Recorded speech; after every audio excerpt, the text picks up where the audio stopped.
இந்த குழந்தை ஒவ்வொருத்தருக்கும் 3 வகையான குணம் உண்டு. சாத்விக குணம், ராஜச குணம், தாமச குணம் எல்லாருக்கும் உண்டு. புரியுதா? இந்த 3 வகையான குணங்களை எப்படி அமைகிறது? 3 வகையான குணங்கள் எப்படி அமைகிறது? ஒருத்தர் ரொம்ப சாத்வீகமாக, ரொம்ப சாந்தமாக, அமைதியாக இருக்கிறான். எதுக்கு எடுத்தாலும் கோபப்படுறான், அரக்கத்தன்மையோடு இருக்கிறான். சில பேர் என்ன பண்ணன்னு சொன்னால், என்ன சொன்னாலும் எடுக்கிறா இல்லையா, தாமசத்தில் இருக்காங்க இல்லையா. இதுக்கெல்லாம் என்ன காரணம் என்று இந்த குழந்தை, அதாவது தாயினுடைய வயிற்றுக்குள்ளாக இந்த கணவனும் மனைவியும் கூடுகின்ற கூட்டத்தின் போதே இந்த குணத்தை பெருமான் நிர்ணயிக்கின்றான் என்று சொல்லுகிறார். ஏற எதிர்க்கில் இறையவன் தானாகும், மாற எதிர்க்கில் அரியவன் தானாகும், நேர்ஒக்க வைக்கின் நிகர் போதத்தானாகும், பேரொத்த மைந்தனும் பேரரசு ஆளுமே என்று பேசுகிறார். பேரரசு ஆளுமே என்று பேசுகிறார். தந்தையும் தாயும் கூடுகின்ற போது, தந்தையும் தாயும் கூடுகின்ற போது காமம் மிகுந்து இருந்தால், காமம் மிகுந்து இருந்தால், ஏற எதிர்க்கில், ஏறன்னா மிகுதியாக, காமம் மிகுந்து இருந்தால். இங்கே பொதுவாக திருமூலர் இந்த 2 பேரும் உடல் இன்பத்தை அனுபவிக்கின்ற போது, தாம்பத்திய உறவு கொள்ளுகின்ற போது ஆண்களுக்கு காமம் அதிகமாக இருந்தால், இங்கே காமம் மிகுதியாக இருந்தாலுங்கிறது பெண்ணை வைத்து அல்ல, யாரை வைத்து? ஆணை வைத்து தான் பேசுகிறார். தந்தையும் தாயும் கூடுகின்ற காலத்தில் ஏற எதிர்க்கில் காமம் மிகுதியாக இருந்தால் பிறக்கின்ற குழந்தை எப்படி இருக்குன்னு சொன்னால், இறையவன், இறையவன்னா உருத்திரன் அர்த்தம். இங்கே யார்? உருத்திரன். அதாவது உருத்திரன் என்ன கடவுள்? ஒடுக்குதல் கடவுள். அப்படின்னா ஒடுக்குதல் கடவுளுடைய குணம் என்னன்னு சொன்னால் தாமச குணம். என்ன குணம்? தாமச குணம். ராஜச குணமாக இருந்தால் என்ன ஆகும்? பொட்டுன்னு எல்லாரும் போய்கிட்டே இருக்க வேண்டியது தான். புரியுதுங்களா? சாத்வீக குணமாக இருந்தால் எல்லாம் அப்படியே இருக்க வேண்டியது தான். ஆகவே தாமச குணத்தை உடையவன் யாருன்னு சொன்னால் உருத்திர கடவுள். அப்போ அந்த குழந்தை எப்படி இருக்குன்னு சொன்னால், 2 பேரும் கூடுகின்ற போது தந்தையினுடைய உணர்விலையும் உள்ளத்திலையும் காமம் மிகுந்து இருந்தால் அவன் தாமச குணமுடையவனாக பிறப்பான் அந்த குழந்தை. மாற எதிர்க்கில், அதுக்கு மாறாக அந்த காமம் குறைந்து இருந்தால் அந்த குழந்தை சத்துவ குணமுடையதாக இருக்கும். எப்படி இருக்கும்? சாத்விக குணமுடையதாக இருக்கும். நேரொக்க வைக்கின், அதாவது 2 அளவாக இருந்தால், கூடவோ குறையோ இல்லாமல் அளவோடு இருந்துன்னு சொன்னால் அந்த குழந்தை ராசத குணமுடையதாக இருக்கும். புரியுதா? நேரொக்க வைக்கின் நிகர் போதத்தன், இங்கே போதத்தான்னா பிரம்மன் அப்படின்னு படைப்பு கடவுளுக்குரிய குணமாக இருக்கும். அது என்ன குணம்? ராசத குணமாக இருக்கும். பேரொத்த மைந்தனும் பேரரசு ஆளுமே என்று சொல்றார். சத்துவ குணம் மிக்க குழந்தை அரசனாவதற்கும் உரிய தகுதி உடையவனாக இருக்கும் என்று பேசுகிறார். எந்த குணமுடையது? சாத்விக குணமுடைய குழந்தை அரசனாவதற்குரிய தகுதியும் ஆகும் என்று சொல்ற. பேரொத்த மைந்தனும் பேரரசு ஆளுமே என்று பேசுகிறார். இப்போ நாம சாத்விக குணமுடையவராகவோ ராசச குணமுடையவராகவோ தாமச குணமுடையவராகவோ இருப்பதற்கு காரணம் என்னங்கிறது புரியுதா? இப்போ தாயும் தந்தையும் கூடுகின்ற போது அந்த ஆசை எந்த அளவுக்கு இருக்கிறதோ, காமம் எப்படி இருக்கிறதோ அதற்கு ஏற்றாற் போல அந்த குழந்தையின் குணமாக அமைகிறது என்று திருமூலர் பேசுகிறார். ஏயம் கலந்த இருவர் தஞ்சாய் அற்று, இங்கே தம் சாயத்துன்னு இருக்கும் உங்கள் புத்தகத்தில் இல்லையா? அந்த தம் சாயத்து அது தவறு. தஞ்சாய், தஞ்சாய், அதாவது தஞ்சம் அப்படிங்கிற வார்த்தை தான் தஞ்சாய். தஞ்சாய் அற்று பாயும் கருவும் உருவாம் என பல காயம் கலந்தது காண பதிந்த பின் மாயம் கலந்த மனோலயம் ஆனதே என்று பேசுகிறார். அதாவது காமம் உடைய கணவனும் மனைவியும் இருவரையும் தஞ்சம் அடைந்திருக்கக்கூடிய எது? சுக்கில சுரோனிதம். சுக்கில சுரோனிதம் தந்தையினுடைய விந்து அணுவும் தாயினுடைய கருமுட்டையும், இது சுக்கில சுரோனிதம். இது ஏயம் கலந்த இருவர். ஏயம் கலந்த இருவர். ஏயம் அப்படின்னு சொன்னால் இழிவுன்னு அர்த்தம். ஏயம் என்ற சொல்லுக்கு என்ன பேர்? இழிவு. இங்கே காமம்னு அர்த்தம். இங்கே என்ன பொருள்? காமம். இந்த காமம் உடைய இருவரும் கலக்கின்ற போது அந்த இருவரிடத்திலையும் தஞ்சமடைந்திருந்த அந்த சுக்கிலமும் சுரோனிதமும் அது என்ன ஆகும்? அவர்கள் கூடுகின்ற போது அவர்களிடத்திலிருந்து அற்று, ஆணுடம்பிலிருந்து சுக்கிலமும் பெண்ணுடம்பிலிருந்து சுரோனிதமும் பிரிந்து பாயும் கருவும் உருவாம். அந்த சுரோனிதத்தில் பாய கரு கொண்டு பின் உருவாகிறது. கரு கொண்டு பின் உருவாகிறது என பல காயம் கலந்தது இல்லையா?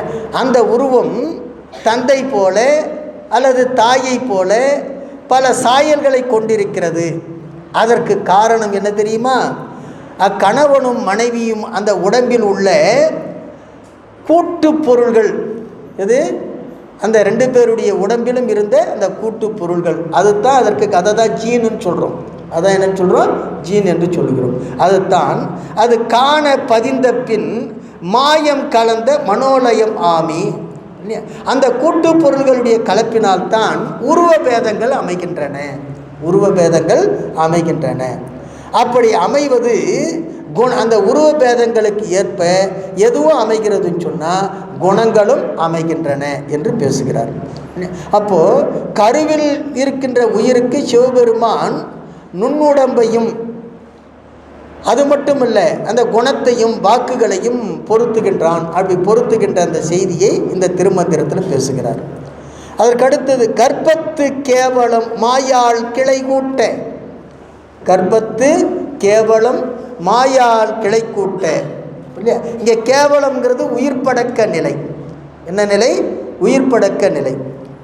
அதாவது கருப்பையில் உருவாகின்ற அந்த குழந்தை இருக்கிறதே, அது நினைவு அற்று அசைவு இல்லாமல் இல்லையா ஆணவ சார்பில் கிடக்கும். அதுதான் கேவல நிலைன்னு பேர் சொல்கிறோம் இல்லையா?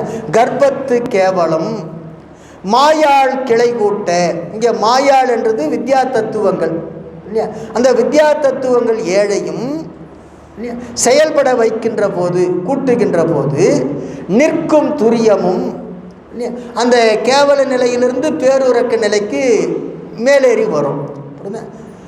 பேதித்து நினைவு எழ. பின்னர் அதுக்கு என்ன ஆகுன்னு சொன்னால் கொஞ்சம் கொஞ்சமாக குணங்களை கூட்ட கூட்ட கூட்ட என்ன ஆகுன்னு சொன்னால் வற்புறு காமியம் 8 ஆதல். வற்புறு காமியம் 8 ஆதல்.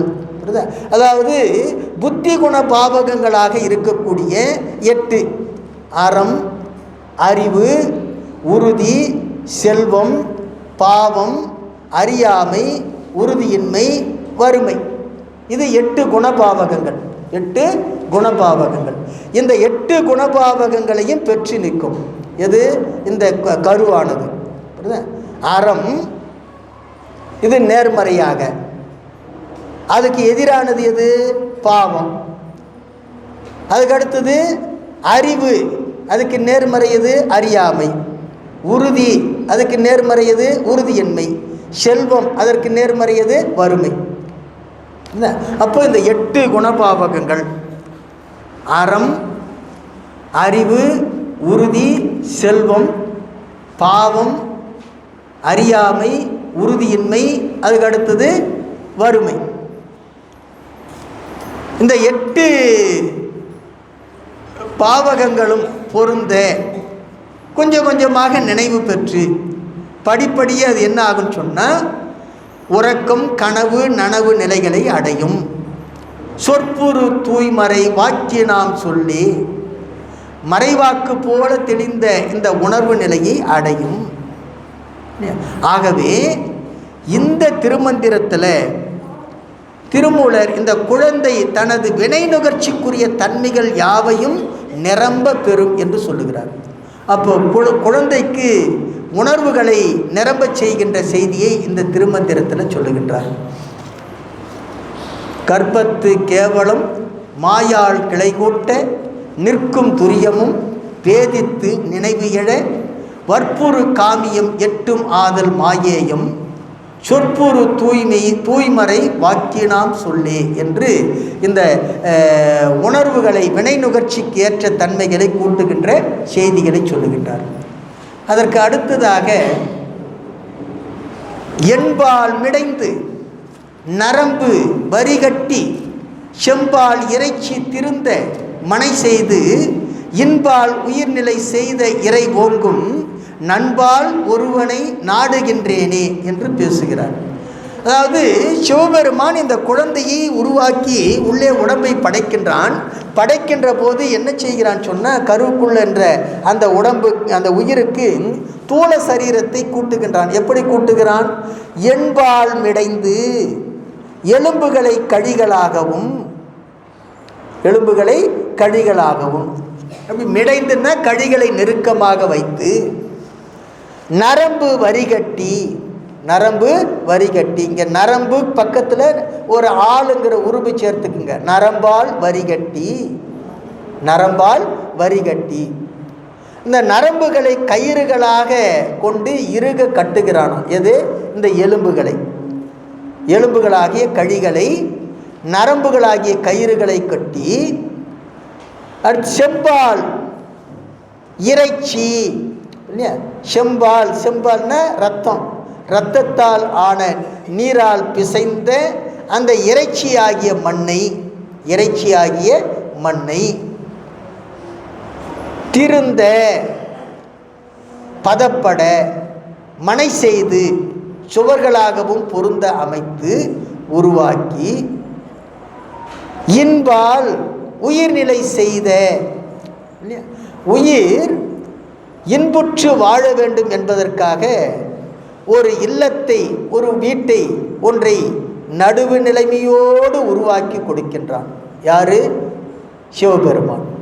இன்பால் உயிர்நிலை இறை ஓங்கும் நண்பால் ஒருவனை நாடுகின்றேனே, நல்லவனாகி அந்த சிவபெருமானை நான் எப்பொழுதும் நினைத்து கொண்டிருக்கின்றேன் என்று சொல்லுகிறார். இப்போ அவன் உருவாக்கி கொடுக்கலன்னு சொன்னால் இந்த உடம்பு இல்லை. அப்போ கருவல் நின்ற உயிருக்கு சிவபெருமான் தான் இந்த தூள சரீரத்தை தூள உடம்பை கூட்டுகின்றான் என்று சொல்லுகின்றான். என்பினால் கழி நிறைத்து இறைச்சி மண் சுவர் எரிந்து இது நம் இல்லம் புன்புலால் நாறு தோல் போர்த்து பொல்லாமையான் முகடு கொண்டு முன்பெல்லாம் 9 வாய்தல் குரம்பையின் மூழ்கிடாதே என்று நம்முடைய ஞானசம்பந்தர் பேசுகிறார்.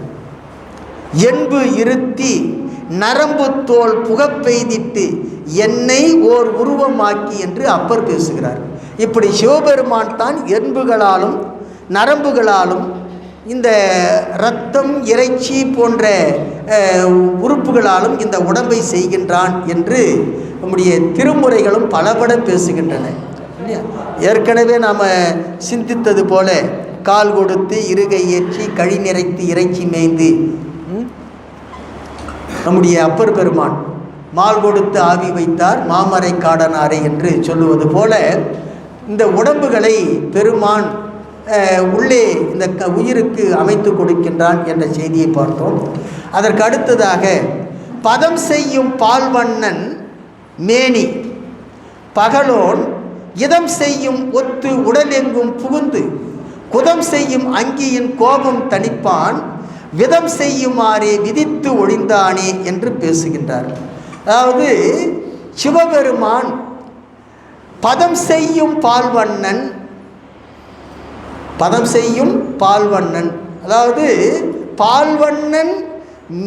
பால்வண்ணன் ஒத்து மேனி எங்கும் புகுந்து பதம் செய்யும் அப்படின்னு கொண்டு கூட்டிக்கணும். இது என்ன சொன்ன தாப்பிசை பொருள்கோளாக இந்த பாட்டை பொருள் கொள்ள வேண்டும். பதம் செய் பால்வண்ணன் ஒத்து மேனி எங்கும் புகுந்து பதம் செய்யும். பகலோன் ஒத்து உடல் எங்கும் இதம் செய்யும். பகலோன் ஒத்து உடல் எங்கும் இதம் செய்யும் என்று இதை கொண்டு கூட்டிக்கணும். பால்வண்ணன்னா யார்? சந்திரன். என்ன? சந்திர நாடி, அதாவது இடநாடி. பகலோன் யார்? சூரியன், அதாவது வளநாடி. இந்த கருப்பையில் இருக்கக்கூடிய குழந்தை தூள உடம்பை பெற்ற பிறகு அது உயிர் வாழத்தான் சுவாசிக்கிறது. அப்படி சுவாசிக்கின்ற போது எப்படி சுவாசிக்கும்? கருப்பையில் இருக்கிற குழந்தை எப்படி சுவாசிக்கும்? எப்படி சுவாசிக்கும்? தாயினுடைய சுவாசம் தான் குழந்தையினுடைய சுவாசம். என்ன? கருப்பையில் இருக்கக்கூடிய குழந்தைக்கு தாயுடைய சுவாசம் தான் எது? அந்த குழந்தைக்கு. அது தனியாக என்ன பண்ண முடியாது? சுவாசிக்க முடியாது. அப்போ தாயினுடைய அந்த சுவாசத்தின் வழியாக, இந்த தாயினுடைய இடமூக்கு இருக்கு இல்லையா, இடமூக்கு வழியாக அந்த சந்திரகலை அது வழியாக என்ன பண்ணும்? குளிர்ச்சி போகும். வலமூக்கு வழியாக சுவாசிக்கின்ற போது என்னாகும்? வெப்பம் போகும். இந்த குளிர்ச்சியும் வெப்பம் தான் அந்த குழந்தையை என்ன பண்ணுகிறதுன்னு சொன்னால் சுவாசம் செய்ய வைத்து முழுமையாக அந்த கருப்பைக்குள்ளே வளர செய்கிறது. அதைத்தான் இங்கே சொல்லுகிறார். பதம் செய் பால்வண்ணன் ஒத்து மேனி எங்கும் புகுந்து பதம் செய்யும். பகலோன் ஒத்து உடல் எங்கும் புகுந்து இதம் செய்யும் என்று பேசுகிறார். அப்போது தேகத்தை, இந்த உடம்பை அழியாமல் இந்த தட்பமும் வெப்பமும் என்ன செய்கிறதுன்னு சொன்னால் இந்த உடம்பை பதப்படுத்துகிறது, வளர்க்கிறது என்று சொல்லுகிறார். குதம் செய்யும் அங்கியின் கோபம் தணிப்பான். குதம் செய்யும் அங்கியின் கோபம் தணிப்பான். அதாவது இந்த தாயினுடைய உடம்புல இந்த மூலாதாரத்தில் இருக்கக்கூடிய மூலக்கணன் அது மிகுதி ஆயிடுச்சுன்னு சொன்னால் என்னாகும்? குழந்தையினுடைய வெப்பம் என்னாகும்? அதிகமாகி உடம்பு பொசுங்கிடும். அதை என்ன செய்கிறான்? அந்த மூலாகினுடைய வெப்பத்தை பெருமான் தான் என்ன செய்கிறான்? தணிக்கிறான், கோபம் தணிக்கிறான், அந்த வெப்பம் மிகாமல் செய்கிறான். இப்படி விதம் செய்யுமாறு விதித்து ஒழிந்தானே என்று சொல்லுகிறார். அப்போது இப்படியெல்லாம் நேராத வகையில் அந்த குழந்தையை உள்ளிருந்து காத்து வளர்க்கின்றான் என்று பேசுகிறார். மூலாகினி மிகுந்தால் அந்த உடம்பு அழிந்து போய்விடும், பொசுங்கிவிடும். அப்போது இந்த சந்திர நாடி, சூரிய நாடி என்று சொல்லக்கூடிய இந்த வளநாடி இடநாடியின் வழியாக தாயை சுவாசிக்க செய்து அந்த சுவாசத்தின் வாயிலாக குழந்தையினுடைய அந்த கருவை வளரச் செய்து அந்த உடம்பை காப்பாற்றுகிறான் என்று இந்த பாடலிலே சொல்லுகின்றார்.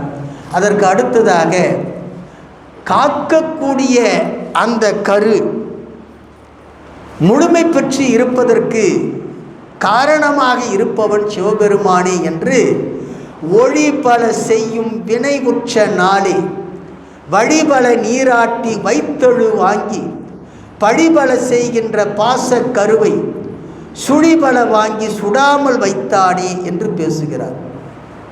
ஒளிபல செய்யும் வினை உற்ற நாளே பழிபல செய்கின்ற பாச கருவை வழிபல நீராட்டி வைத்தெழு வாங்கி கழிபல வாங்கி சுடாமல் வைத்தானே என்று இந்த மூன்றாவது அடியை ரெண்டாவது அடிக்காக கொண்டு போயிடணும். அப்போ தான் பொருள் பொருத்தமாக வரும். கருவில் விழுந்த இந்த உயிரானது அந்த இடத்திலே ஒளிபல செய்யும் இறக்கின்ற ஊழ் இருந்தாலும் உளதாயின் பதிந்த அந்த கருவை என்ன செய்வான் சொன்ன சிவபெருமான் பல நிலைகளில் பல வழிகளில் அழிந்தொழிய செய்து விடுவான். அந்த குழந்தை கருவுற்ற நாளிலே அது அழிந்து போக வேண்டும் என்று அதற்கு விதி இருக்குமே ஆயின் கருப்பைக்குள்ளே பல காரணத்தை கொண்டு அதை அழித்து விடுவான். என்ன அது வினை, அந்த கரு அழியக்கூடாது என்று அந்த உயிருக்கு வினை இருக்குமே ஆனால் நாம் என்ன செய்தாலும் அது என்ன ஆகாதுன்னா கரு அழியாது. ஆகவே பெருமான் தான் அதை இரண்டையும் செய்கின்றான் என்று சொல்லுகிறார். பழிபல செய்கின்ற பாச கருவை வழிபல நீராட்டி வைத்தழு வாங்கி கழிபல வாங்கி சுடாமல் வைத்தானே என்று சொல்லுகிறார்.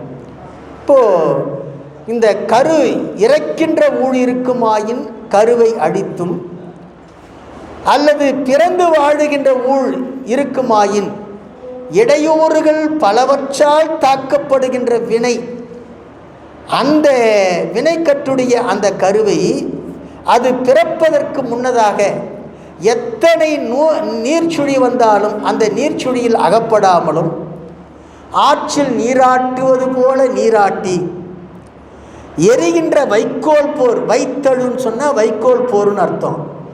அந்த வைக்கோல் போர் எரிகின்ற போதும் கூட அந்த வைக்கோல் போரிலிருந்து அந்த குழந்தையை எழிய விடாமல் காப்பாற்றுவது போல அந்த மூலாதாரத்து கனலிலிருந்து வாங்கி சுடாது வைத்தல் போலவும் தாயின் வயிற்றில் உள்ள நீராலும் நெருப்பாலும் அழியாது காப்பாற்றுவான் என்று பேசுகிறார். சுழி பல வாங்கி சுடாமல் வைத்தானே என்று பேசுகிறார். அப்போ வினைக்கு ஏற்றாறு போல பெருமான் கருப்பைக்குள்ளேயே காப்பதையும் அழிப்பதையும் இரண்டையும் செய்கின்றான். அப்போது குழவி கருவினுள் தப்புவதை பற்றி இந்த மணிவாசகர் சொன்ன அந்த போற்றி திருவகவில் நாம் பார்த்தோம் இல்லையா? ஒருமதி தன்னுள் ஒருமதி தாண்டியின் இருமையின் பிழைத்தும், இருமதி தன்னுள் ஒருமையில் பிழைத்தும், மும்மதி தன்னில் அம்மதம் பிழைத்தும் அப்படின்னு பார்த்தோம் இல்லையா? அப்போது இப்போ அதுபோல் அந்த கருப்பைக்குள்ளவே அந்த குழந்தை அது பிறக்க வேண்டுமா இறக்க வேண்டுமா என்பதை அங்கேயே என்ன செய்கிறான்? முடிவு செய்கிறான். யார்? பெருமான். அது வினை பிறக்க வேண்டும் என்ற வினை இருந்தால் அது என்னாகும்? எவ்வளவு இடர்பாடு வந்தாலும் அந்த கரு களையணும்னு எவ்வளவு முயற்சி பண்ணாலும் களையாது. இறந்து போகணும்னு விதி இருந்தால் நாம் எவ்வளவு காப்பாற்றணுன்னாலும் காப்பாற்ற முடியாது. பெருமான் தான் அதை முடிவு செய்கிறான். அப்படி கருவினில் அழிவதாயும் கடிந்திடாது அழிவதாயும் பரிணமித்து அழிவதாயும் பாலனாய் அழிவதாயும் என்று நம்முடைய சிவஞான சித்தியாரில் மிக அற்புதமாக அருணந்தி சிவாச்சாரியார் பேசுகிறார். இது எல்லாம் பெருமான் தான் செய்கின்றான் என்று சொல்லுகின்றார். அதற்கு அடுத்ததாக சுக்கில நாடியில் தோன்றிய வெள்ளியும் அக்கிரமத்தே தோன்றும் அவ்வியோனியும் புக்கிடும் என் வீரல் புறப்பட்டு நாள் வீரல் அக்கரம் எட்டும் என்சான் அது ஆமே. இந்த உடம்பு 8 ஜானுன்னு சொல்கிறோம் இல்லையா? இந்த 8 ஜான் உடம்பு உயரம், இந்த உடம்பின் உயரம் 8 ஜான் தான். அந்த 8 ஜான் உடம்பு உயரம் என்பதற்கு என்ன காரணம்? ஏன் அந்த எண்ஜான் உடம்பாக பெருமான் வைக்கிறான் என்பதை இந்த திருமந்திரத்தில் சொல்லுகின்றார். சுக்கில நாடியில் தோன்றிய வெள்ளியும், கனவினுடைய அந்த விந்து வெளிப்படுகின்ற சுக்கில நாடி, அந்த நாடி வழியாக வருகின்ற விந்து வெண்பால், அக்கிரமத்தே தோன்றும் அவ்யோனியும், அதே போல மனைவியினுடைய சுரோனித நாடி வழியாக வருகின்ற செம்பால், அந்த செம்பாலும் கலக்க இந்த குழந்தை பிறக்கிறது. சுக்கிலமும் சுரோனிதமும் கலந்து இந்த குழந்தை பிறக்கிறது. அப்படி பிறக்கின்ற அந்த குழந்தையை கருவை சுமந்து குழந்தை பெறுகின்ற தாயினுடைய வெளி மூச்சு இருக்கு இல்லையா? அந்த வெளி மூச்சில் 12 அங்குல காற்று வெளியே போகிறது. குழந்தை கருவாக இருக்கின்ற போது அதுக்கு சுவாசம் எப்படின்னு சொல்லி முதல் பாட்டில் பார்த்தோம். தாய் என்ன சுவாசிக்கிறாளோ அந்த சுவாசம் தான் எது குழந்தைக்கும். அப்படி தாய் சுவாசிக்கின்ற போது அந்த காற்று என்னாகும்? 12 அங்குல காற்று வெளியே போகிறது. வெளியே போன உடனே அது என்ன ஆகுது? 4 அங்குல காற்று வெளியே நின்று போய் உள்ளே எத்தனை அங்குலம் தான் வருகிறது? 8 அங்குலம் தான் உள்ளே வருது. புக்கிடும் என் வீரல் புறப்பட்டு நாள் வீரல், 12 அங்குலம் வெளியே போனது, உள்ள 8 விரல் தான் என்ன ஆகுது? உள்ளே புகுகிறது. 4 விரல் என்ன ஆகுது? புறப்பட்டு வெளியே போயிடுச்சு. அந்த 8 அங்குல காற்றுத்தான் இந்த குழந்தையினுடைய உடம்பு அளவாக இருக்கிறது. குழந்தையினுடைய உடம்பு அளவாக இருக்கிறது. அக்கரம், அக்கரம், அக்கரம்னா அந்த கரம் எது? 8 அங்குல காற்று. 8ம் எண்ஜான் அதுவாமி நீட்டி அளக்கின்ற 8 ஜான் உடம்பாக வருகிறது என்று சொல்றார். அப்போ உடம்பு எண்ஜான் ஆகுமாறு கூறப்படுவதற்கு காரணம் என்னன்னு சொன்னால், அந்த குழந்தை கருவில் இருக்கின்ற போது தாய் சுவாசிக்கின்ற அந்த உயிர் காற்றானது 12 அங்குலம் வெளியே போய் 8 அங்குலம் தான் உள்ளே வரும். அப்படி உள்ளே வருகின்ற 8 அங்குல காட்டுத்தான் 8 ஜான் உடம்பாக வளர்கின்றது என்று பேசுகிறார். யார்? திருமூலர். அதுவும் 8 அங்குலம் எப்படின்னு சொன்னால், அந்த குழந்தையினுடைய கரத்தில் 8 அங்குலம், அந்த குழந்தையினுடைய கரத்தில் 8 அங்குலம். அக்கரம், அக்கரம்னா அந்த கரம். எந்த கரம்? குழந்தையினுடைய கரத்தில் 8 அங்குலம். இந்த அங்குலங்கிறது எதுன்னு சொன்னால், இந்த சுண்டு விரல் இருக்கு இல்லையா, இந்த சுண்டு விரலில் இந்த நடு அங்குரார்த்தி தான் அங்குலம். இந்த நடு அங்குரார்த்தி தான் அங்குலம். நீங்கள் என்ன பண்ணணும்னு சொன்னால், இப்போ இந்த 8 ஜானுங்கிறது இந்த பெருவிரலையும் சுண்டு விரலையும் நேராக நீட்டினீங்கன்னு சொன்னால், இதுக்கு இடைப்பட்ட தூரம் இருக்குது பார்த்தியா, இதுதான் ஒரு ஜானு. இதுதான் என்னது? ஒரு சாணு. இந்த ஒரு சாணை நீங்கள் அளந்தீங்கன்னு சொன்னால் 12 அங்குலம் வரும். எத்தனை அங்குலம் வரும்? 12 அங்குலம் வரும். அந்த 12 அங்குலங்கிற ஸ்கேல் வச்சு அளக்கக்கூடாது. எதை வச்சு அளக்கணும்? இந்த சுண்டு விரல் அங்குரார்த்தியில் 12 அளந்தீங்கன்னு சொன்னால் இந்த 2க்கு இடைப்பட்டது. இந்த 2ஐயும் இப்படி இப்படி 8 அளந்துன்னு சொன்னால் நம்ம பாதத்திலேருந்து தலை வரைக்கும் 8 ஜான் இல்லையா? இதுதான் எறும்பும் தன் கையால் என்ஜான். எறும்பும் தன் கையால் என்ஜான். அப்போ எல்லா உயிர்களும் எப்படி சார் அளக்கும்னெல்லாம் கேட்கக்கூடாது. யானை எப்படி அளக்கும்னு கேட்கக்கூடாது. அதாவது பெரும்பான்மையை வைத்துத்தான் நாம் பேசணும். யானைக்கும் அது உடம்பு 8 ஜானு தான். அது கையால் அது எப்படி அளக்குன்னு பெருமானுக்கு தான் தெரியும். அதை தான் எறும்பும் தன் கையால் என்ஜான் என்று அவ்வை பெருமாட்டி பேசுகிறார். யார் பேசுறது? அவ்வை பெருமாட்டி. தெரியுமா அந்த பாட்டு?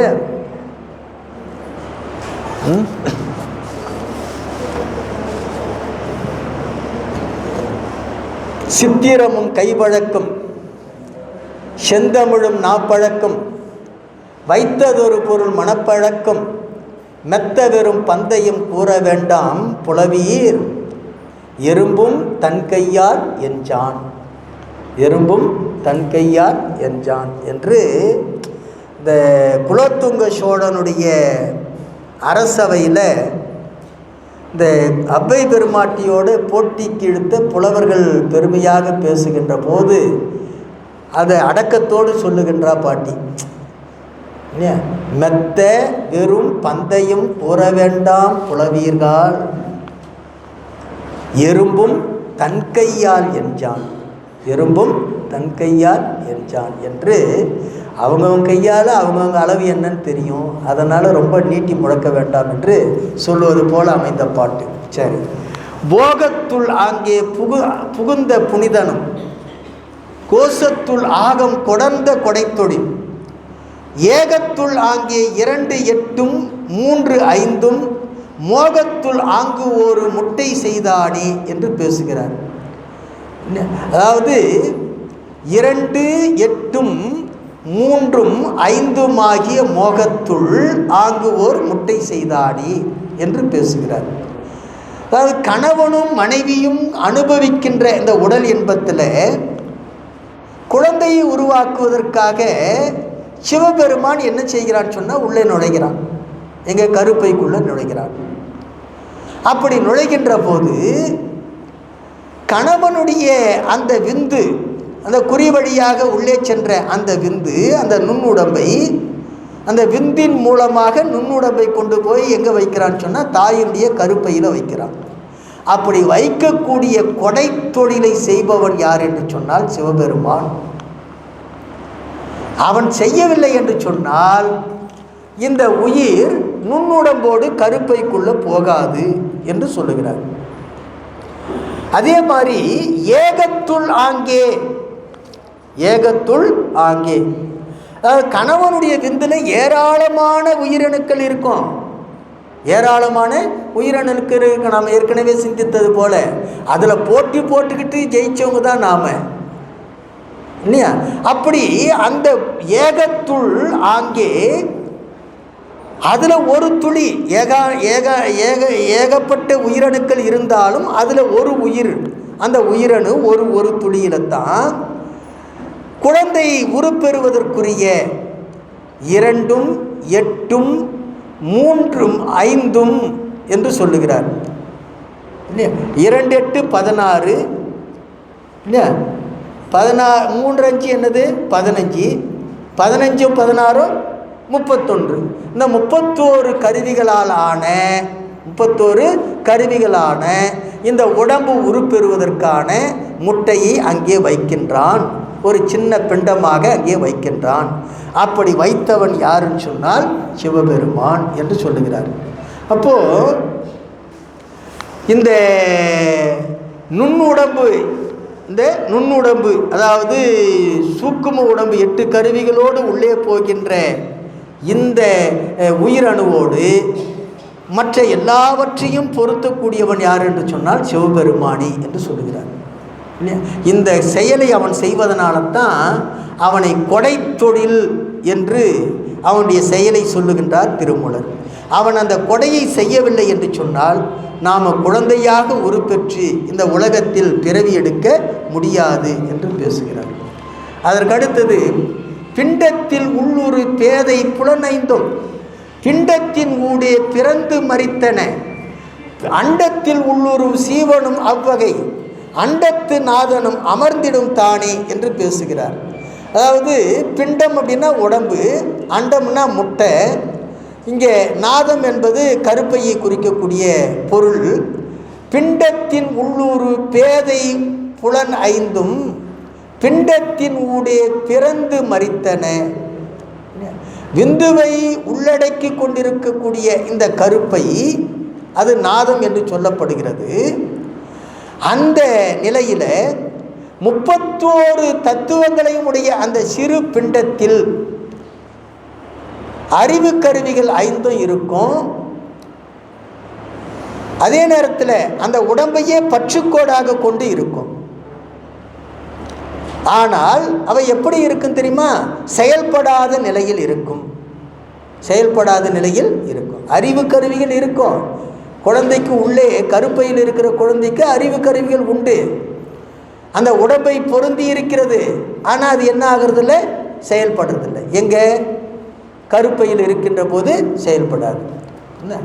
அதுக்கடுத்தது அண்டத்தில் உள்ளூர் சீவனும் அவ்வகை அண்டத்து நாதத்து அமர்ந்திடும் தானே. இந்த 31 தத்துவத்தை உடைய முட்டை வடிவாக தோன்றுகின்ற அந்த கருவினுள் இருக்கின்ற அந்த உயிரும் அதையே பற்றுக்கோடாக கொண்டு தாயினுடைய கருப்பையில் இருக்கும் என்று சொல்லுகிறார். இப்போ 31 கருவிகளும் இருந்தாலும் கூட குழந்தையாக வெளிப்படாத நிலையில் அக்கருவிகள் செயலற்று அறிவு மாத்திரையாக இருக்கும் என்பதை சொல்லுகின்றார். அப்போது கருவிகள் இருந்தாலும் கூட செயல்படுவது எந்த நிலையில் என்பதை இந்த திருமந்திரத்தில் வைத்து பேசுகின்றார். அப்போ அறிவாக நிற்கின்ற ஐம்பொறிகள் அறிவுத்தன்மை இல்லாத உடம்பிலே இருப்பது போல இந்த கருப்பைக்குள்ளே இருக்கக்கூடிய உயிர் எப்படி இருக்கும் சொன்னால் சடத்தன்மை உடையதாக இருக்கும். சடத்தன்மை உடையதாக இருக்கும், செயல்படாது இருக்கும் என்று சொல்லுகின்றார். அப்போது தாயினுடைய கருப்பையை பற்றுக்கோடாக கொண்டு இருக்கும் என்று சொல்லுகிறார். சுருக்கமாக சொல்லணும்னு சொன்னால் இந்த அறிவு கருவிகள் 5 உடம்பை பற்றுக்கோடாக கொண்டு இருப்பது போல, உடம்பை பற்றுக்கோடாக கொண்டு இருப்பது போல தாயினுடைய கருப்பையில் இருக்கின்ற குழந்தை அந்த கருப்பையை பற்றுக்கோடாக கொண்டு இருக்கும். கருப்பையை பற்றுக்கோடாக கொண்டு இருக்கும் என்று சொல்லுகிறார். இப்போ நமக்கு மெய்வாய் கண்மூக்கு செவிங்கிறதெல்லாம் அறிவு கருவிகள். அது தனித்து செயல்படாது. எப்படி செயல்படும்? உடம்போடு பொருந்தி இருந்து தான், உடம்பை பற்றுக்கோடாக பொருந்தி இருந்தால் செயல்படும். அதுபோல் கருப்பைக்குள்ளே இருக்கின்ற குழந்தை தனித்து செயல்படாது. எப்படி செயல்படும்? தாயினுடைய கருவை பற்றுக்கோடாக கொண்டு தான் செயல்படும். அதற்கு அடுத்ததாக இலைப்பொறி ஏற்றி எனது உடல் ஈசன் அலைப்பொறியில் கரு 5 உடல் நாட்டி நிலைப்பொறி 30 நீர்மை கொழுவி உழைப்பொறி 9 ஒன்று செய்தானே என்று பேசுகிறார். அதாவது 31 தத்துவங்கள் கொண்டிருக்கக்கூடிய இந்த உடம்பு, இந்த உடம்பில் ஒன்றாய் உடனாய் பெருமான் எப்படி இருக்கிறான்னு சொன்னால் அத்விதமாக கலந்து இருக்கின்றான். அப்படி கலந்து இருக்கக்கூடிய அந்த பெருமான் இந்த உயிரினுடைய தலைவிதியை எங்கே வைத்துன்னு சொன்னால் அந்த கருவிலேயே வைத்து எழுதுகின்றான். இலைப்பொறி அப்படின்னு சொன்னால் விதியாகிய ஏடு, விதியாகிய ஏடு.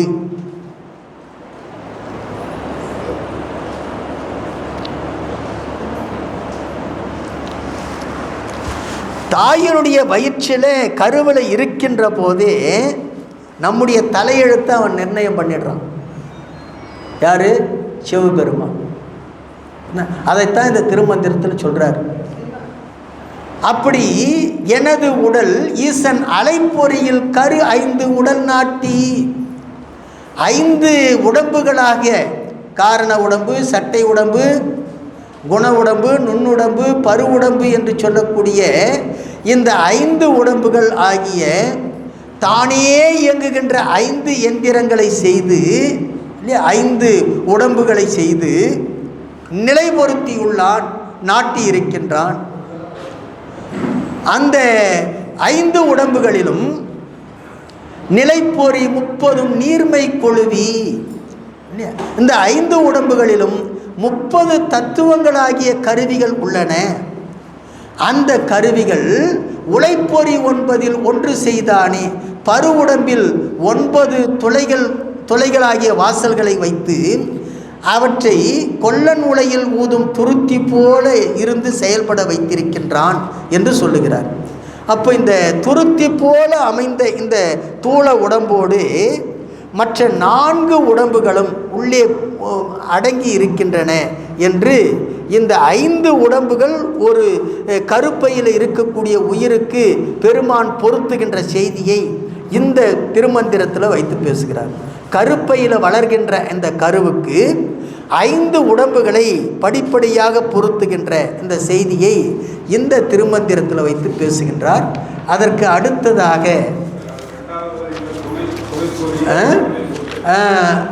அலைப்பொறி, தொலைப்பொறின்னு இருக்கு அவங்க புத்தகத்தில், அது அலைப்பொறி. அலைப்பொறின்னா இயங்கக்கூடிய எந்திரம்னு அர்த்தம்.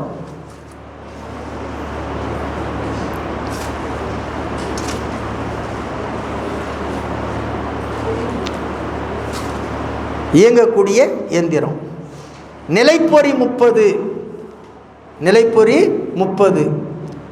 இந்த நிலைப்பொறி 30ங்கிறது என்னன்னு சொன்னால் புருடன் நீங்கி மற்ற 30 தத்துவங்கள், புருடன் நீங்க மற்ற 30 தத்துவங்கள், வித்யா மாயையிலிருந்து மண் தத்துவம் வரைக்கும் 30 தத்துவங்கள். ஏன் சார் புருடனை நீக்கி சொல்கிறேன்னு சொன்னால் புருடன் தான் இங்கே அனுபவிக்கின்ற தத்துவம். ஆகவே அதை நீக்கி 30 தத்துவங்கள். அந்த 30 தத்துவங்களையும் என்ன செய்கிறான்னு சொன்னால் 5 உடம்புகளாக ஆக்கி அந்த 5 உடம்புகளையும் இந்த கொல்லனுடைய உலை பொறியில் நம்ம பயன்படுத்துகின்ற துருத்தி இருக்கு இல்லையா, இந்த போட்டு அழுத்து பார்த்துருக்கீங்களா? அது இந்த அந்த காலத்தில் துருத்தி, இப்போ துருத்தி எல்லாம் கிடையாது. இப்போ என்ன பண்ணுறான், அதுக்கும் ஒரு மிஷினை வச்சு அதுவே தானாக காற்று வந்துடுது. அப்போ என்ன பண்ணுவான்னு சொன்னால் அந்த காற்று அடிக்கிறதுக்காக என்ன பண்ணுவோம், அந்த துருத்தி வைப்பாங்க. அந்த துருத்தி போல் இந்த உடம்பு, இந்த தூள உடம்பு, அந்த தூள உடம்புக்குள்ளாக மற்ற 4 உடம்புகளையும் பொருத்தி வைத்திருக்கின்றான் என்று சொல்லுகிறார். அதற்கு அடுத்ததாக கருப்பையில் உடம்பை வளர்க்கக்கூடியவன் இறைவன் எப்படி வளர்க்கிறான்? இன்புற்று இருவர் இசைவித்து வைத்த மண் துன்ப கலசம் வனைவான் ஒருவனி 9 நீர்ச்சால் கலசம் 18 வெந்தது சூளை விளைந்தது தானி என்று பேசுகிறார். அதாவது இன்புற்று இருவர் இசைவித்து வைத்த மண், கணவனும் மனைவியும் அன்போடு கூடி அனுபவிக்கின்ற அந்த உடல் உறவு இன்பத்தில் கணவனால் மனைவியினுடைய கருப்பையில் வைக்கின்ற கரு, அதுதான் வைத்த மண். அங்கே மண்ணுங்கிறது கருவை குறிக்கும். அந்த கரு, அந்த கருவை கொண்டு ஒப்பற்ற குயவனாக இருக்கக்கூடிய சிவபெருமான் வனைவான் துன்ப கலசம் ஒருவனி என்று பேசுகிறார். அது என்ன துன்ப கலசம் என்று சொல்லுகிறான்னு சொன்னால், இந்த பிறவியாகிய துன்பம் இல்லையா, அது பிறவியே துன்பம் தான், பிறவியே துன்பம் தான். அதனால்தான் துன்ப கலசம் சொல்கிறாரு. துன்ப கலசம் வனைவான் ஒருவனி, அந்த குயவனை போல இருந்து அந்த உடம்பை உருவாக்கக்கூடிய அந்த ஒப்பற்ற இறைவன் அந்த உடம்பில் 9 நீர்ச்சால், 9 நீர்ச்சால், நீர் வழிகின்ற வடிகாலாக இருக்கக்கூடிய கழிவுப் பொருள்கள் வெளியேறுகின்ற வாயில்கள். எது? 9 வாயில்கள் நீர் வடிகின்ற கழிவுப் பொருள்கள் வெளியேறுகின்ற வாயில்கள். நீங்கள் இந்த 9 வாசல்லையும் பார்த்தீங்கன்னா நீர்த்தன்மை இருக்கும். 9 வாசல், அதனால தான் அதுக்கு நீர்ச்சாலுன்னு பேர். நம்ம உடம்புல 9 துவாரம் இருக்கு இல்லையா, 9 நவதுவாரம் இருக்கு இல்லையா, அந்த 9 வாசலுமே நீர்ச்சால் தான். ஒரு வகையில் இந்த 9 வாசல்களின் வழியாகவும் எதை வெளியேற்றுகிறான் சொன்னால், கழிவுகளை வெளியேற்றுகின்றான், கழிவுப் பொருள்களை வெளியேற்றுகின்றான் இல்லையா. நாம் இதை நுணுக்கி பார்த்ததான் தெரியும். காது வழியாகவும் கழிவுகளை வெளியேற்றுகிறான், அதுவும் நீர்ச்சால் தான். காதில் ஈரத்தன்மை இருக்கா இல்லையா, அதிகமாச்சுன்னு சொன்னால் சீழ்வடியுதுன்னு சொல்கிறோம். கண் வழியாகவும் கழிவுகளை வெளியேற்றுன்றான் இல்லையா. வெப்பம் அதிகமாகிடுச்சின்னு சொன்னால் கண் வழியாக என்ன பண்ணுறோம், வெளியேற்றோம். அப்போ என்ன ஆகுது, கண்ணில் பீழை கட்டுதுன்னு சொல்கிறோம், அதுவும் நீர்ச்சாலாகுதா. அதுக்கப்புறம் மூக்கு வழியாக சளி, அதுவும் கழிவை வெளியேற்றக்கூடியது இல்லையா. வாய் வழியாக இல்லையா கபம் என்கிற கழிவை வெளியேற்றுகிறோம். அதே மாதிரி கருவாய், எருவாய் இரண்டுமே என்னது, நீர்ச்சால், கழிவு வெளியேற்றக்கூடிய நீர்ச்சால். அதனால்தான் அது 9 நீர்ச்சால் என்று பேசுகிறார். அதற்கு அடுத்தது 18 கலசம், 18 கலசம் 18 என்று சொல்லுகிறார். இந்த கலசம் 18ன்னு சொன்னால், இந்த நீரை முகந்து ஊற்றுகின்ற கலசங்கள் 18, கழிவை வெளியேற்றுகின்ற நீர்ச்சால்கள், இந்த நீரை முகந்து ஊற்றுகின்ற கலசம் 18. ஏன்னா இந்த உள்ளே போகிறதுக்கும் இருந்தால் தான் உடம்பு என்னாகும், ஆரோக்கியமாக இருக்கும். அதனால் இந்த 18 கலசங்கள் எது எது அப்படின்னு சொன்னால், அறிவு கருவிகள் 5, செயற்கருவிகள் 5, பூதங்கள் 5, வளநாடி, இடநாடி, நடுநாடி 3. ஏற்கனவே நாம் பார்த்தது தான். இந்த 18 கலசங்கள், 18 கலசங்கள். இந்த 18 கலசங்களால் தான் வினைப்பயனால் வருகின்ற துன்பத்தை தரக்கூடிய கலசங்கள், துன்பத்தை தரக்கூடிய கலசங்கள் எது, இந்த 18. ஆகவே இந்த உடம்பை உருவாக்கி, எப்படி உருவாக்குறான், அந்த உடம்பிலிருந்து கழிவை வெளியேற்றுவதற்காக நீர்ச்சால்கள் 9 வைக்கிறான். அது 9 நீர்ச்சால்களின் வாயிலாக நீரை முகர்ந்து உள்ளே ஆளுகின்ற கலசங்கள் 18ஐயும் வைக்கின்றான். இப்படி வைத்து உருவாக்கி 10 மாத சூளையில் வைத்து அதை என்ன பண்ணுறான், சுட்டி எடுத்து நமக்கு தருகின்றான். எத்தனை மாதம் சூளையில் வைக்கிறான், 10 மாதம் சூளையில் வைத்து அதை சுட்டி எடுத்து நமக்கு உருவாக்கி தருகின்றான். அப்படி உயிர்களின் பொருட்டு இந்த உடம்பை அமைத்து கொடுக்கின்ற அந்த அருமையை சொல்லுகின்றார். அதற்கு அடுத்ததாக இந்த உடம்புக்குள்ளாக இருந்து தான் மெய்யறிவு பெற வேண்டும் உயிர். அப்போ மெய்யறிவு பெறுவதற்கு இந்த உடம்பு தான் கருவியாக இருக்கின்றது. ஐயறிவு என்பது மெய்யறிவு பெறுவதற்கே, ஐயறிவு என்பது மெய்யறிவு பெறுவதற்கே. ஆகவே ஐயறிவு என்று சொல்லக்கூடிய அந்த ஐம்புலன்களால் பெறுகின்ற இன்பங்கள் இருக்கின்றனவே, அது இந்த உடம்பில் இருந்து தான் பெறுகின்றோம். அதே உடம்பை கொண்டு தான் நாம் என்ன செய்கிறோம்னு சொன்னால் மெய்யறிவும் பெற வேண்டும் என்று சொல்லுகின்றார். அரியீர் உடம்பினில் ஆகிய ஆறும் பிரியீர் அதனில் பெருகும் குணங்கள் செரியீர் அவற்றினுள் சித்திகள் இட்டது அறிவீர் ஈர் ஐந்தினுள் ஆனது பிண்டமே என்று பேசுகிறார். இப்போ உலகத்தில் இருக்கின்ற உயிர்கள் அனைத்தும் மெய்யறிவு பெறுவதற்கு உரிய வகையில்தான் பெருமான் இந்த உடம்பை அமைத்து கொடுத்திருக்கின்றான். அமைத்து கொடுத்திருக்கக்கூடிய இந்த உடம்பு எப்படிப்பட்ட தன்மையில் அமைத்து கொடுக்கப்பட்டிருக்கிறது என்பதை நாம் உணர வேண்டும்.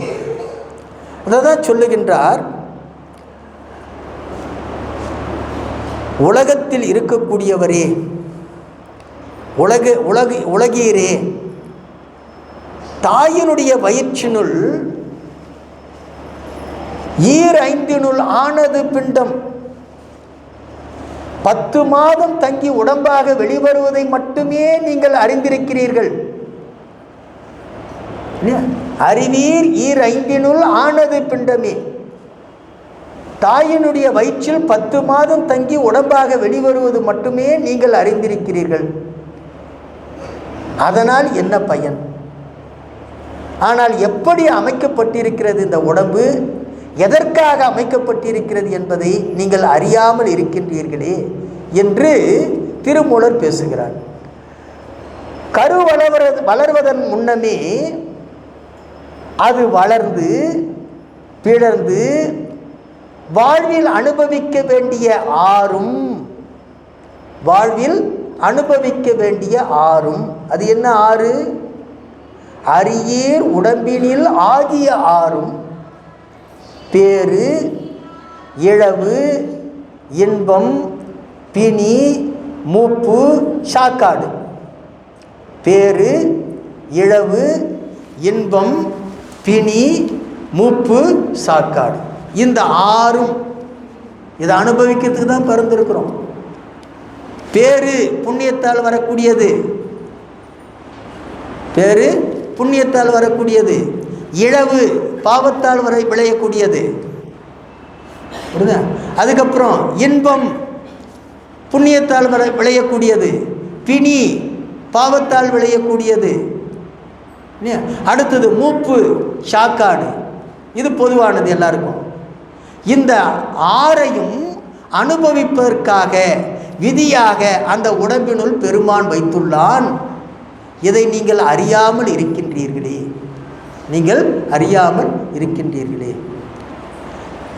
பிரியீர் அதனில் பெருகும் குணங்கள், அந்த உடம்பில் தானே நல்ல குணங்கள் பெருகுமாறும் அவற்றால் பயன்கள் பல விளையுமாறும் வைத்திருத்தலை உணராமல் இருக்கின்றீர்.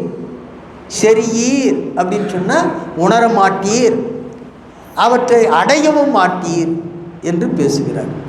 அப்போது இந்த உடம்பு இருக்கிறதே, இந்த உடம்பு மெய்யறிவு பெறுவதற்குரிய வகையில் அமைக்கப்பட்டிருக்கிறது என்பதை உணர்ந்து இந்த உடம்பை நாம் என்ன செய்யணும்னு சொன்னால் போற்ற வேண்டும்.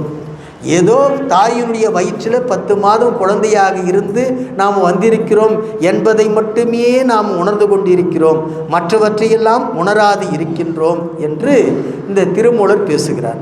அப்போ சிவபெருமான் நம்முடைய சுந்தரர் சொல்வது போல வேம்பினோடு தீங்கரும்பும் விரவி ஊட்டுதல் போல, வேம்பினோடு தீங்கரும்பும் விரவி ஊட்டுதல் போல. வேம்பு எப்படி இருக்கும்?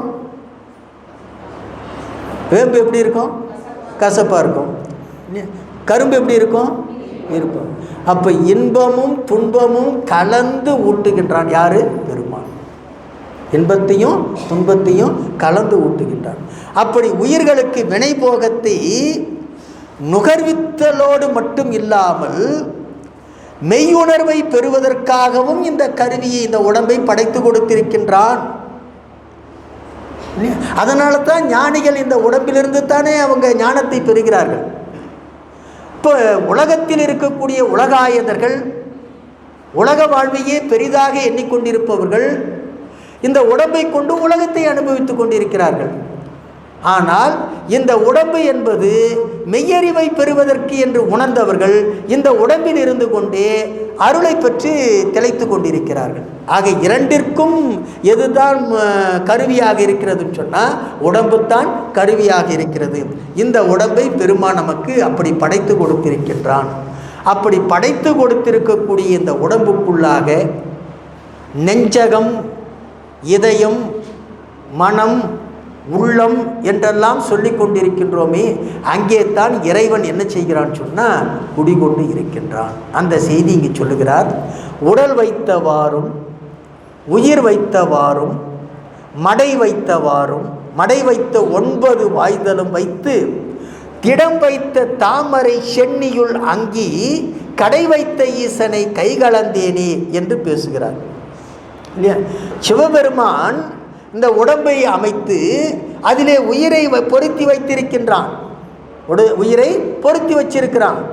அப்படி பொருத்தி வைத்திருக்கக்கூடிய இந்த உயிர் அந்த உடம்புக்குள்ளாக ஆயுள் முடிகின்ற வரைக்கும் நிலை பெற்று இருக்கின்றது இல்லையா? அப்படி நிலை பெற்று இருக்க வேண்டும் என்பதற்காகவே என்ன செய்கிறான் சொன்னால் நீர்மடை போல 9 வாயில்களை அமைத்துள்ளான்.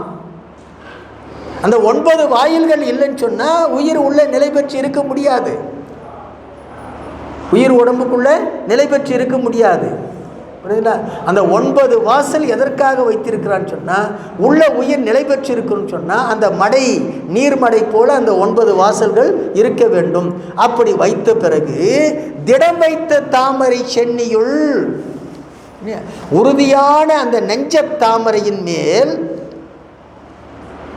தன்னுடைய உருவத்தை தீக்கொழுந்து போல வைத்திருக்கின்றானாம். யாரு? சிவபெருமான். அப்போ அந்த இதய தாமரையில் இருப்பவன் யார் என்று சொன்னால் சிவபெருமான். அதனால தான் அங்கே ஒரு சூடு இருக்கும், அது தீக்கொழுந்து போல இருக்கின்றானாம். இந்த இதய வெப்பம், இந்த அமைப்பினை நாம் உணர வேண்டும் என்ற அந்த குறிப்பினை நான் நன்கு அறிவேன். அதனால்தான் என் உடம்பை கொண்டு அவனையே கூடி இன்புற்றிருக்கின்றேன். கடை வைத்த ஈசனை கை கலந்தேனே என்று சொல்லுகிறார்.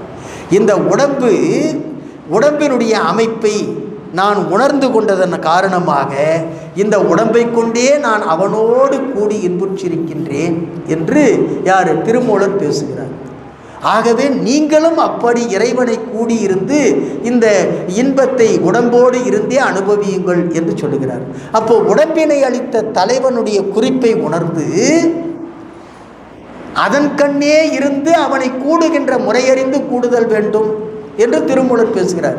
உடம்பை எதற்கு கொடுத்திருக்கிறாங்கிற உணர்ல முதல்ல நமக்கு உடம்பை எதுக்கு கொடுத்திருக்கிறான்னு தெரியாதனால்தான் உடம்பை வேற எதற்கோ பயன்படுத்திக்கிட்டு இருக்கிறோம். வாய்த்தது நம் தமக்கு இதோர் பிறவி மதித்திடுமின்னு சொல்றாங்க. அப்ப இந்த உடம்பு நமக்கு எதற்காக கொடுக்கப்பட்டது? இந்த உணர்வு தலைப்படாததுனால தான் நாம் என்ன செய்து கொண்டிருக்கிறோம் சொன்னால் இந்த உடம்பை பயன்படுத்துவதற்கு தெரியாமல் பயன்படுத்தி கொண்டிருக்கிறோம். அருளாளர்கள் எல்லாம் இந்த உடம்பை எப்படி பயன்படுத்த வேண்டும் என்ற உணர்வு பெற்று கொடுத்த இந்த உடம்பை கொண்டே அவனோடு கூடியிருக்கின்றார்கள். யார் கொடுத்தானோ அவனோடுவே கூடியிருக்கின்றார்கள் என்று அந்த அனுபவத்தை நான் பெற்றேன் என்று திருமூலர் பேசுகிறார். அதற்கு அடுத்தது மீண்டும் சொல்லுகின்றார். இந்த உடம்பை கொடுப்பதற்காக கருவை உருவாக்கக்கூடியவன் சிவபெருமானி என்று சொல்லுகின்றார். அடுத்த பாட்டில் கேட்டு நின்றேன் எங்கும் கேடில் பரஞ்சுடர் மூட்டுகின்றான் முதல் யோனி மயனவன் கூட்டுகின்றான் குழம்பின் கருவை ஒரு நீட்டி நின்று ஆகத்து நேர்பட்டவாறே என்று பேசுகிறார். இதை ரொம்ப கொண்டு கூட்டணும். அதாவது கேடில் பரஞ்சுடர், கேடில் பரஞ்சுடர், இது ஒன்று, அதை பிராக்கெட் போட்டு போட்டுக்கோங்க. கேடில் பரஞ்சுடர் ஒன்று,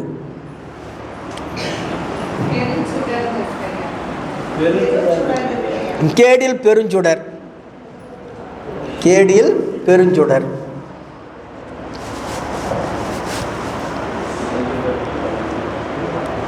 முதல் யோனி மயன் அவன், ரெண்டாவது அடியில் இருக்கு பாருங்க. முதல் யோனி மயன் அவன்,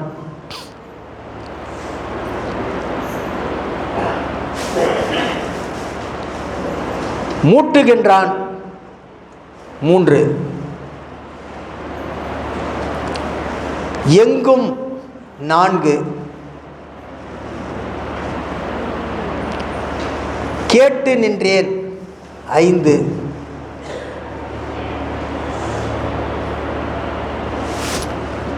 குழம்பின் கருவை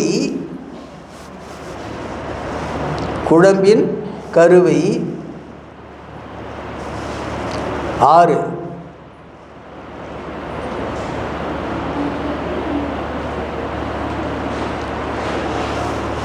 உரு நீட்டி நின்று 7,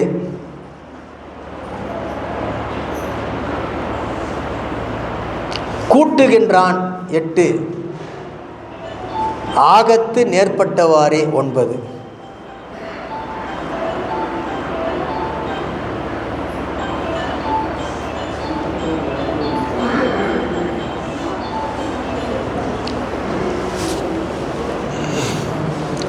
இப்போ பாருங்க, கேடில் பெருஞ்சுடர் முதல் யோனி மயனவன் மூட்டுகின்றான்,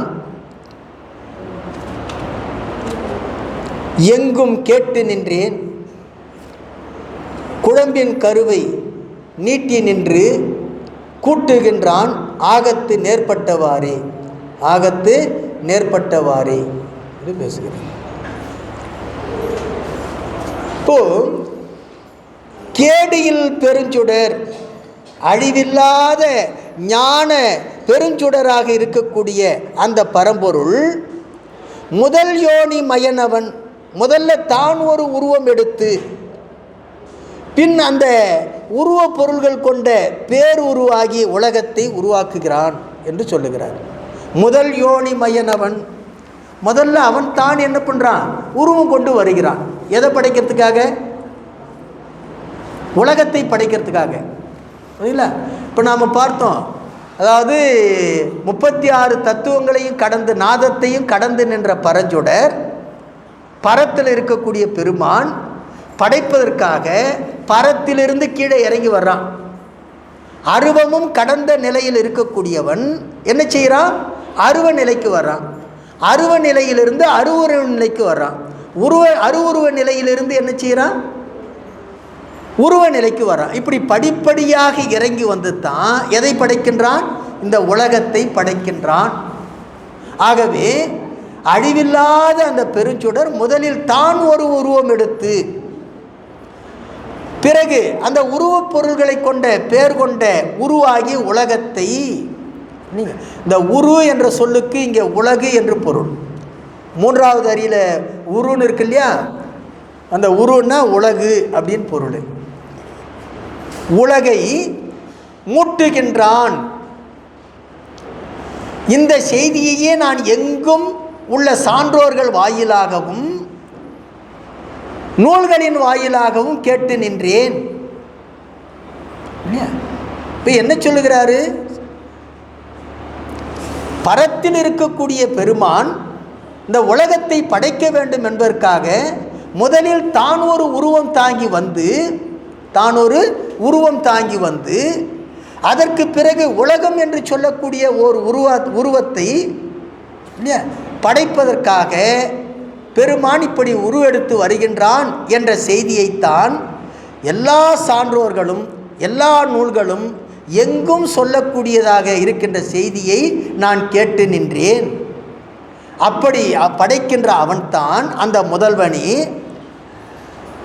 குழம்பின் கருவை நீட்டி நின்று கூட்டுகின்றான் ஆகத்து நேர்பட்டவாறே.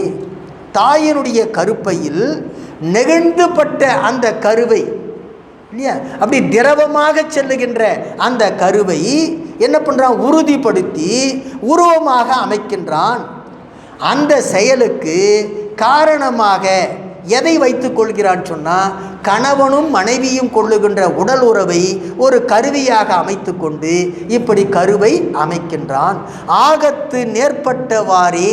ஆகத்து நேர்பட்டவாறு, ஆகம்னா உடம்புன்னு அர்த்தம். ஆகம்னா என்னது, உடம்பு. கணவனுடைய உடம்பும் மனைவியினுடைய உடம்பும் இரண்டும் ஒன்றுபடுகின்ற போது, நேர்படுகின்ற போது இந்த கருவை அவன் என்ன பண்ணுறான், உருவாக்கி வைக்கின்றான் என்று சொல்லுகின்றார். அப்போது உறுப்புகளை ஒருங்கிணைத்து தேர் மூட்டுவது போல உலக உறுப்புகளை பலவற்றையும் தொகுத்து என்ன செய்கிறான் சொன்னால் இந்த உலகத்தை படைக்கின்றான் என்று பல நூல்கள் சொல்லுகின்றன.